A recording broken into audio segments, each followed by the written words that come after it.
MSNBC's Carol Lennick and Ken Delanian have confirmed that the FBI has terminated approximately 7 agents and supporting staff based on their involvement in the classified documents investigation. This is according to 3 separate individuals with direct knowledge of the matter. The case in question centers on classified government records that Donald Trump retained at his Mar-a-Lago estate in Florida, long after leaving the presidency. A spokesperson for the FBI did not immediately respond to requests for comment regarding the terminations. Joining the panel is Dr. Christina Greer, Associate Professor of Political Science at Fordham University and author of How to Build a Democracy, From Fannie Lou Hamer and Barbara Jordan to Stacey Abrams. Carol, walk us through what your reporting has uncovered and what questions remain unanswered. Here's what we know. Donald Trump held on to classified materials at Mar-a-Lago following his departure from the White House in January 2021.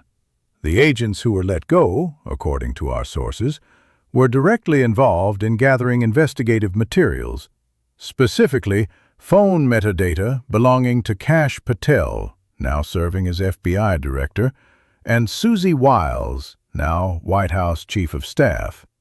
The timing of these firings raises serious eyebrows. It's worth noting that acting leadership at the FBI already purged a significant number of agents immediately following Trump's inauguration. So the question becomes, why are these individuals only now being deemed problematic?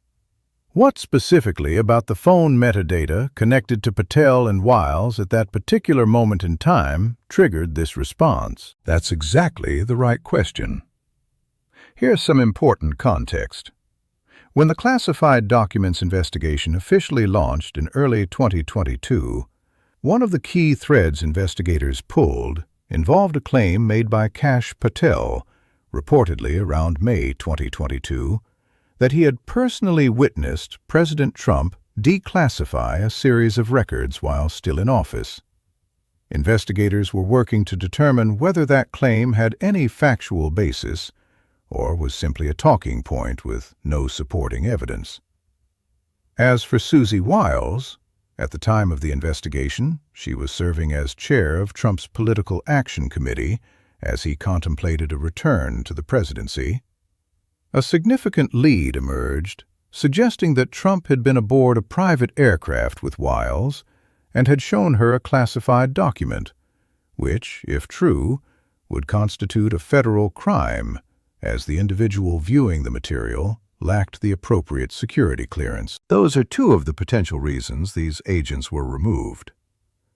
But the full picture isn't clear yet. What we do know is that the firings occurred within 24 hours of a disclosure confirming that phone records belonging to both Patel and Wiles had been obtained by investigators. Metadata revealing who was called, when, and how frequently, though not the actual content of any conversations. Dr. Greer, Carol mentioned that Patel once claimed to have personally seen Trump declassify these records. Having worked on Capitol Hill yourself, how realistic is that? Declassification doesn't work that way. There is a formal, multi-step process. A president cannot simply wave their hand and declare something declassified in front of a witness. That's not how the system operates. And honestly, looking at this from both a political science perspective and as an American citizen, this feels like another chapter in a much larger playbook of distraction. Why today? Why now? Because right now, we're not talking about Kash Patel reportedly drinking heavily abroad on the government's dime. We're not dissecting the missing Epstein documents. We're not examining the fallout from what was, arguably, one of the most chaotic and misleading State of the Union addresses in modern history. One where the president refused to acknowledge that everyday Americans are still struggling with the cost of groceries, gas, and housing. That speech was the longest State of the Union on record and delivered almost nothing of substance. No concrete plan, no relief. And yet we're spending our airtime on 7 terminations instead of interrogating that. This is the pattern. Every time there's something critical to examine, something that cuts to the heart of our democracy, a new story drops to redirect the conversation. We should be spending serious time breaking down what last night's address means for the country's financial future, its international standing, and the personal security of ordinary Americans.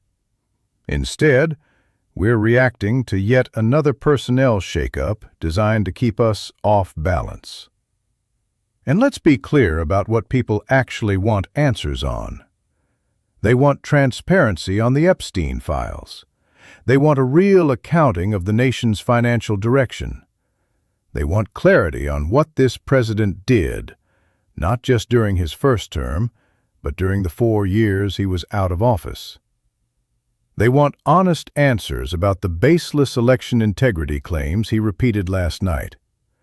And now, on top of all of that, we're supposed to pivot to discussing 7 fired employees. Let me offer some important context here about what normal looks like. In a standard investigation, FBI agents don't choose their own cases. They're assigned by supervisors. These individuals didn't volunteer to investigate Trump. They were directed to. And obtaining phone toll records is one of the most routine, foundational steps in any federal investigation. It's simply a map of who communicated with whom and when. If someone publicly claims to have watched a president declassify documents, you follow that lead. If a senior political ally may have been shown classified materials on a private plane, you follow that lead too. That's not misconduct. That's the job. I want to build on something Dr. Greer said about keeping us reactive and off balance, because as a reporter, I try to stay focused on the facts. And the facts here are genuinely strange. The timing of these firings coincides with a period when Kash Patel was reportedly already in some trouble internally, not over anything related to national security, but over behavior on a recent trip abroad that allegedly involved heavy drinking, something Trump is known to find deeply off-putting.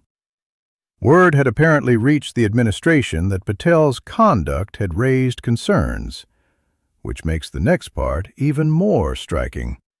The person who holds final authority over all personnel decisions at the White House is Susie Wiles, the very same person whose phone records were pulled by the agents who just got fired. People are now being terminated, ostensibly in her defense, by an office she controls. That's not a coincidence. That's a conflict of interest hiding in plain sight.